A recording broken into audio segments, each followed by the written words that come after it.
Hey guys, Lauren here with BizRock. In today's video, I want to talk to you about one of the most overlooked but important forms of communication, and that's gestures. See, if you study communication at all, at some point during your study and research, you've probably come across a famous researcher named Albert Mehrabian. Try to say that 10 times fast, right? So Albert researched this concept of what makes people move forward. What makes people move forward with a buying or a purchasing decision? There's got to be something to it when it comes to communication. And, everybody gets so stuck on verbiage and the words that we use, and role play is important and we help teams with that. But what's most important is not the words that we use, but it's actually our gestures. See, Albert created this theory. It's called a rule. It's the 7-38-55 rule. And those are percentages, so 7%, 38%, or 55%. And today we're going to talk about 55%.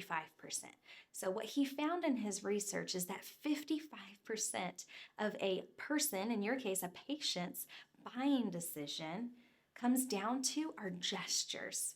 Now, if you're taking notes, you might be thinking, well, okay, that sounds great. That takes the stress of the words that we use and the verbiage that we use off my plate. But Lauren, what type of gestures are you talking about? So one of the most simplest gestures we could do, especially if you're in the dental industry and watching this, is a smile.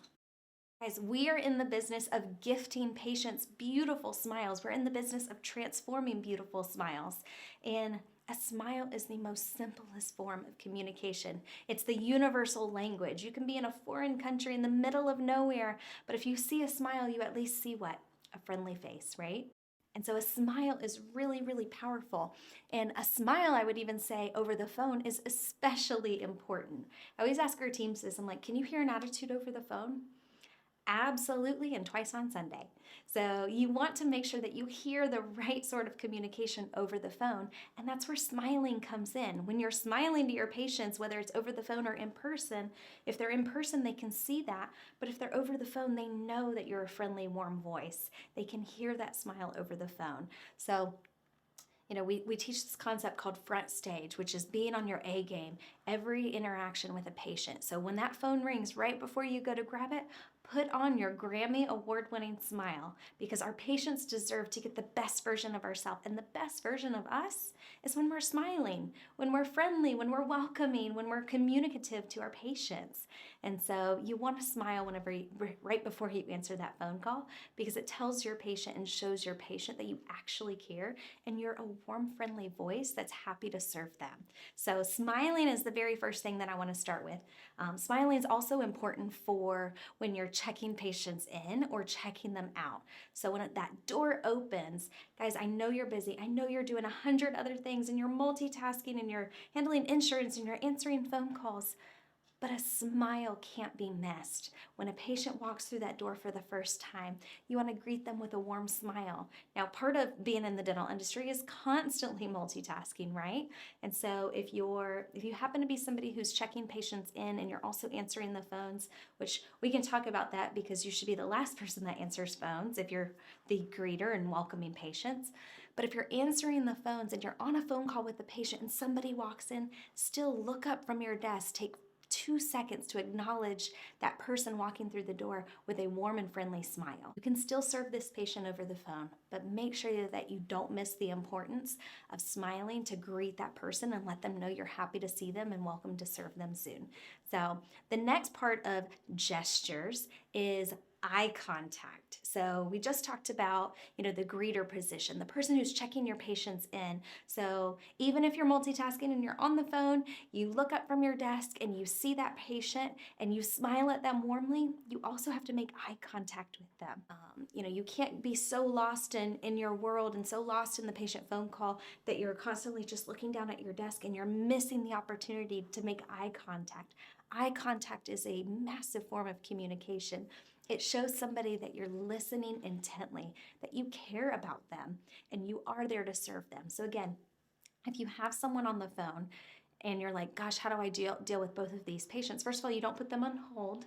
You keep serving this patient. You just smile at the person who walks through the door. You make eye contact with them. It's also okay to say, oh, good morning. It's nice to see you. Go ahead and take a seat. seat, and then keep serving this patient. You've at least acknowledged them, you let them know that you saw them, but people are smart. They can see that you're on the phone. It's okay. We don't lose points at the dental office because we're serving somebody else over the phone. If that was that person, they would want you to keep serving them too. So make sure that you take time, make eye contact with that patient. The other type of eye contact that I want to talk to you about is for the clinical team. Now, I've done every single position in the practice. Guys, I know how tough it is to multitask and juggle, and you're checking in, you're checking out, you're doing insurance, or if you're a clinician, you're flipping rooms and you're taking patients from one room to the next, and you're constantly overloaded and you're handling sterilization. I get it. I promise I get it. And you're always looking for ways to shorten the appointment time and ways that you can be more efficient. Sometimes, we sit the patient up or they're still laying down and we're listening to them, but we're over here typing on our computer and we're saying, okay. And we're not actually looking at and serving our patient. Guys, if you're trying to multitask on your computer, that's about us. That's about us being more efficient. It's not about the patient. What is most important to the patient? It's making eye contact with them. It's looking at them in the eyes, saying, I hear you, I'm listening, I understand you. If eye contact accounts for one of your gestures, that accounts for 55% of a patient's purchasing and buying decision, it is most important to stop and make eye contact with them. I know you still have to do your notes, you've got a chart, you've got a probe, I promise I get it. Take time, speak to your patient, make eye contact with them, look at them, and just say, hang on one second, I want to make sure that I update this in your chart. Turn around, make the quick note, and then swivel your chair right back to the patient and say, okay, can you tell me more? Or can you tell me more about what we were just discussing? Your job is to make that experience the absolute best. Remember what I said, patients, if you've done any sort of training with us or watched any of our videos, it takes 10 positive interactions to overcome one bad experience. Now, sometimes patients have had bad experiences in other dental offices. These small little tweaks in your gestures and your communication style with your patients can create an exceptional experience and make them feel heard from you in your dental office. So make sure that you don't lose that sense of eye contact, okay? The next form of communication that I want to talk about is standing. So standing to greet our patients. I always get pushback on this one, which is really, really funny to me that this is the one that I get the most pushback from teams. But it's also one of those that surprises people the most. So when a patient walks into your office and whether it's a new patient or a recall patient, are you sitting down behind the desk, typing at your computer and you're like, oh, hey, good morning, and you're continuing to do your thing, right? Well, if you've applied anything that we've talked about today, hopefully you're at least pausing for a smile and eye contact. You're at least seeing the patient when they walk in. But if you really want to make your practice and the experience for your patients truly world class, standing to greet them tells them that they are important. Think about your own experiences. Have you maybe ever gone to a hotel and they're usually standing, or if they're sitting, they immediately get out of their chair and stand to greet you? How does it make you feel? What if your grandmother were walking into the office? How would you want her to be treated? Standing shows you care. There's this concept of matching and mirroring, which is meeting patients where they are. Well, when they're standing to walk through the door, they're standing to walk towards the desk. We should meet them where they are, which is standing out of your chair, taking 2 seconds extra to stand and greet them and welcome them to the practice. Guys, the things that are easy to do are also easy not to do. If you want to truly be an exceptional practice, you've got to be willing to do what others are not. I'm telling you, the corporations haven't figured this out yet, but you have the opportunity to make your patients feel extra special, and standing is just a simple thing that you could do. Now, the same thing goes when it comes to checkout. When your fellow clinician is bringing the patient to checkout and they're handing the patient to you to check them out, stand up, get out of your seat, greet them. Let that patient know, I care about you. Standing is a form of communication that communicates, I care. I value you enough to stand out of my seat and serve you. Guys, you got to be willing to do what others are not. So if you're a team member watching this and maybe you've done training with us in the past, or maybe you haven't, what I'm telling you to do today, we've talked about smiling, we've talked about eye contact, we've talked about standing. They're not that hard, but if you truly want to have an exceptional life and be an exceptional team member, Do what others in your practice are not willing to do. It's so funny to me. Over all of these years, I've trained hundreds and hundreds of team members and practices. And again, I said to you, this is the one that people push back on the most, but it's also the one where people call and they're like, I can't believe how many patients notice that our team stands. Like, it's really nice. You can tell that patients like it and they appreciate it. So stand to greet your patients. So that was mostly on the front office team. So stand up, greet your patients, check them out, and stand and meet them where they are. Clinicians, sometimes we slouch. We talked about gestures. Slouching shows somebody that we're bored, we have other things to do, we're tired. Or we've heard this conversation the doctor's having with you 1,500 times, and we're ready to get out of here. Guys, slouching conveys negative communication. So how do you make it positive? You don't slouch. I promise, I've been there. I get it. Where your back hurts and you're flipping rooms or you're working 4 or 5 days a week. I promise, I get it. But we chose this industry, or it chose us, right? We chose this industry to serve our patients. Every single patient deserves an exceptional experience. Every single patient deserves the opportunity to feel like they're the most important patient of the day. We owe them our undivided attention. We also owe our doctor our undivided attention. And we're hunched over in that chair and we're slouching over.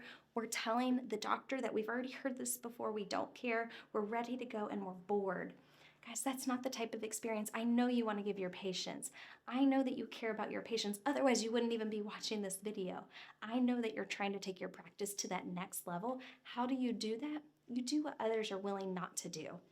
You do what the right thing is to do. And we always push back on our teams when we say, what do our patients deserve? They deserve the best version of ourselves. Well, what is the best version of us? It's the person who smiles, makes eye contact with their patients. We stand to greet them. We're attentive. We're not slouched over. Whenever you're sitting up straight, your shoulders are back. And if you're in one of those clinical chairs, you're actually sitting on the edge of your seat because it keeps you awake. It keeps you engaged with the patient. We're showing the patient how much we care about them. See, all these little things, they're easy to do and they're also easy not to do, guys. If you want to be an exceptional team member, if you want your doctor to see you as a leader within the practice or his rock star or her rock star team member, do what others around you are not willing to do. Say, this is the best version of me. The best version of me does what patients deserve, right? I smile, I greet patients, I make eye contact. I'm gonna get my notes done, but I'm not worried about multitasking because that's about me. I'm worried about my patient. I'm worried about how they feel when they walk out of here. They say on average that patients only remember about 7 to 10% of what we say, but they remember 100% of how we make them feel. So how do your patients feel whenever they walk out of the operatory with you, when they walk out of the dental office? You have the power to control that. You have the power to say, gosh, my patients, whenever they walk out, they're like, I can't believe I get to see this hygienist, this assistant, this front office team member, this doctor. So be willing to do what others are not willing to do. The last form of gestures that I want to share with you today, which, I mean, we could go on and on. There's hundreds of them, right? But is a handshake. Now, I know with the change in the industry, sometimes people are still hesitant for a handshake. I'm from the South, guys, and so a good old-fashioned handshake I think is one of the most pleasant things that you can do. Everybody has their own comfort zone, so I'll leave this up to you. Reaching out and shaking someone's hand, it shows how much you care. If somebody were coming into your home for the first time, or maybe you had a party and you invited a few people over and maybe somebody brought their spouse and you've never met their spouse, how would you greet them? You'd shake their hand. It's the polite thing to do. It's the right thing to do. And it's become this lost art form, but it is a warm and friendly welcome. Now, if you have a patient and you put your hand out and they're kind of weirded out by it and they throw an elbow, don't make it awkward. Throw an elbow back or do a fist bump. A lot of our pediatric offices, they'll say, well, Lauren, the kids really love fist bumps. Do a fist bump. It's just a warm, friendly welcome to your patients, guys. Please don't overthink it. If you're a handshaker, shake somebody's hand. If somebody, kind of moves their hand back, then throw a bow or move on. It's okay. Those are some small, simple things that you can do. It doesn't cost anything. Smile is free, eye contact is free, standing to greet patients. First of all, that's a little bit of exercise in your day instead of being stuck in your chair all day. Sitting up instead of slouching. Again, that's exercise. It sounds like a win. The handshake, the lost form of a handshake. Guys, think about how you would want to be treated if you were a guest in someone's home. Because at the end of the day, our patients are guests in our dental home. So they deserve to be treated with a world-class experience, and we have the opportunity to do that. So if you're wondering if this applies to your practice or how can we continue to implement this and create an exceptional experience in our office, if you need some guidance, reach out to our team. We'd love to serve you. We'd love to help your practice. Go to bizrock, bizrock.com. Otherwise, for our team members, we look forward to seeing you and serving you soon.